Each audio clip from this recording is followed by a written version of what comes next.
and sisters in Jesus Christ. One evening, a father of three came to my room to pay a visit. It happened in my former parish. His family was very familiar to me. All of them, including the mother and their three children, were closely associated with the parish activities. Mother was active in Mother Jyoti, occasionally came to church volunteering for cleaning and preparing food as nurture. Father was a parish council member, and he served as a sacristan when the paid sacristan was on leave. Their eldest son was studying in year 12, and he was the catechism school captain. His sister was in year 7 or 8, and the youngest one was in year 3. It was a very joyous family, a very loving and friendly one. That evening, the man came to my residence and asked for some time to talk to me in private. I could see in his eyes some overwhelming emotions. Therefore, I asked him to wait to let other visitors go. Now, his turn came. He came in and sat in front of me. He didn't speak, but began to weep. I thought something sad had happened to him. I just waited for him to calm down. Then he started saying through his sobs, "Nothing to be worried about my tears, Father." I was just curious. A smile was radiating through his wet, shiny cheeks. "I'm happy that you have a good reason for your tears," I replied. "Yes, Aja," he said. I became curious and waited for his response. Then he began to say, "Today, I had a call from my school, from the school where my eldest son was studying." He began to speak. "From the office, they told me over the phone that some students were caught with the drug abuse, and they were chasing all their friends and collaborators. Your son is also listed among them. Kindly come to the office to resolve the issue." I went to the school with a burning heart. Everything around me turned upside down as I heard that my own son is in bad company and could be caught in substance abuse. I parked my bike and hurried to the office of the school. I could see a line of teenagers standing inside the office through the glass window. My eyes turned wet and I couldn't find my son. I wiped my tears and got into the office. 9 young people were standing in their uniform, close to the white wall, with their heads bowing down. Clerks were doing their jobs in front of their computers, and nobody was speaking. I could feel an odd silence, simply covering cries of anonymous parents and anxieties of those young students caught in drug abuse. I reported to one of the staff that I was asked to come. One of them led me to the principal's office and introduced me. "I am sorry that you were called to this office," principal said to me. "We found that your son is not involved in this case." I was at ease. "Thank God," I gasped. "What really happened, sir? How did my son's name came into the list?" Principal stood up and came closer to me. He let me sit on a chair and sat near me. When the young boys were seen behind the bathroom using drugs, they scattered and tried to run away. But the staff caught them red-handed and brought them to the office. Each one was interrogated and asked about their accomplices.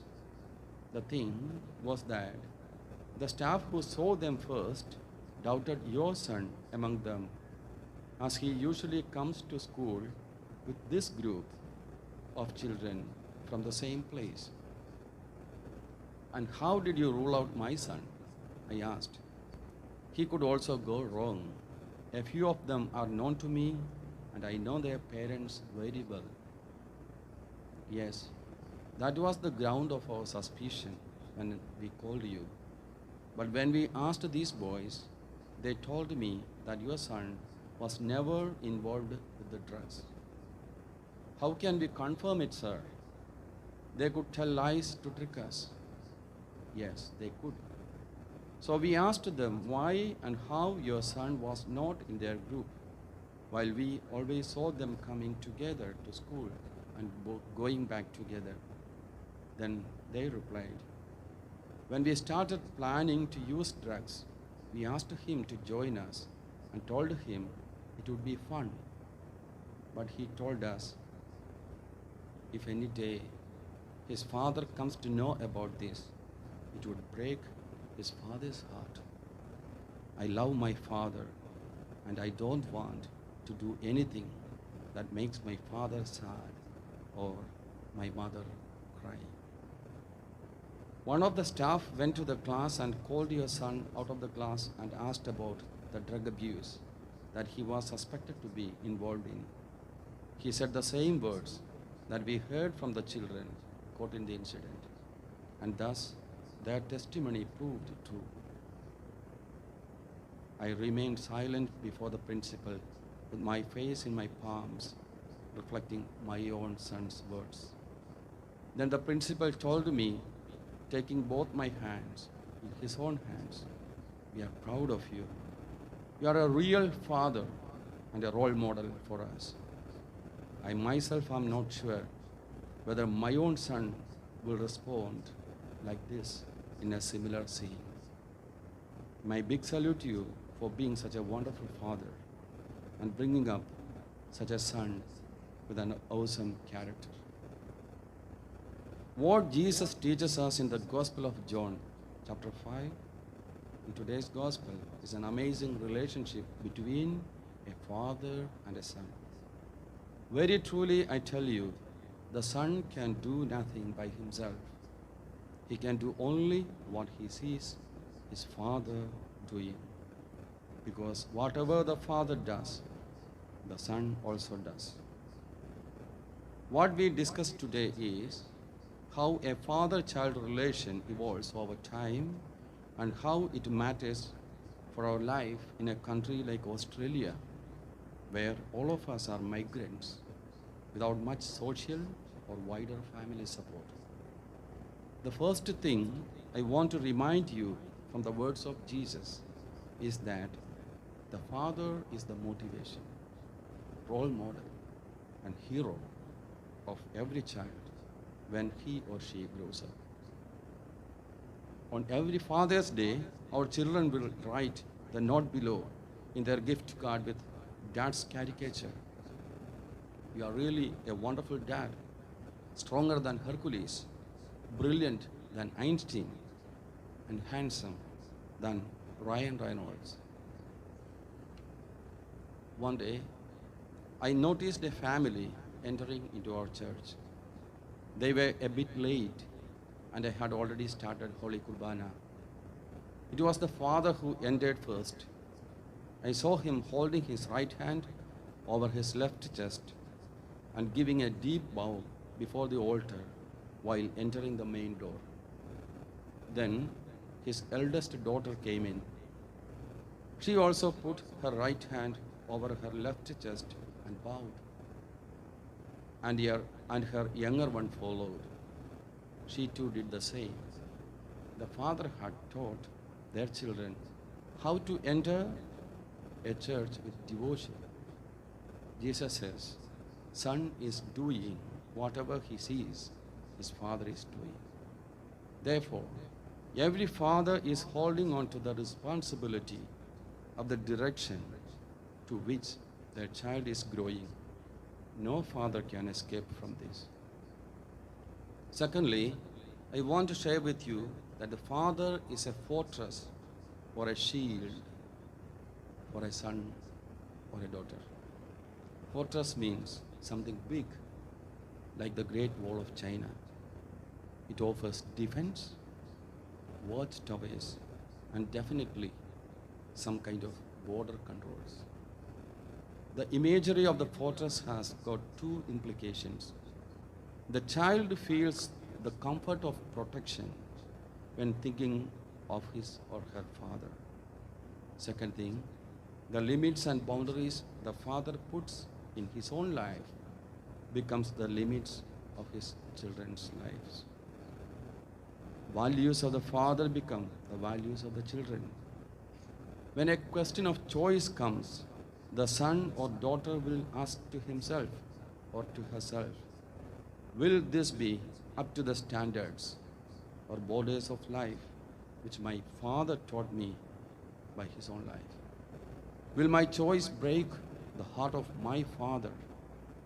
Only a son grown with such a strong reference to his father can say boldly, into thy hands, my father, I give up my spirit.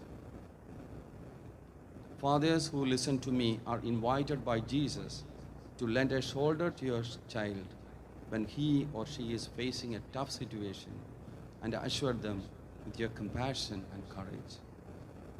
But the father-son relation in a teenage is a tough path. One reason is that the child is developing his own opinions, and there could be clashes of opinion and arguments. The other reason is that they stop idolizing their father and replace him with their friends. Nothing but the family prayer, family meals, and a compassionate listening help us to cross this tough phase. Conscious efforts from both sides, both from the father and his children, are necessary. Be patient and trust that one day he or she will no longer be an impulsive teenager, but will grow into a mature adult. Devout attendance to Holy Kurbana and listening to the word by means of retreat and frequent confessions would assist the teenager to journey along with his father. Jesus will teach each teenager to relate to his father as he would have connected with his own father. As a conclusion, here are two premises and a piece of advice to reflect the father-child relation in your family.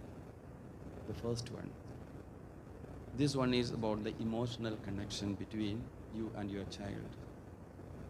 If you turn to your dad instead of going to your friends for an advice, it's a sign of a strong and trusting emotional connection between the child and the father.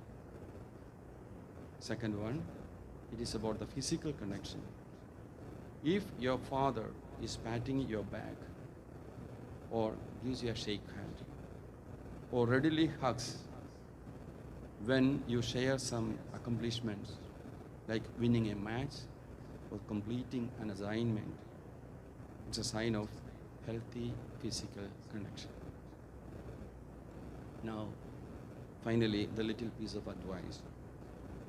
General male tendency to not open as they grow up can undermine closeness between parents and children. Hence, it is the responsibility of the father to nurture their children during their early stages of development with emotional and physical connections. God bless us.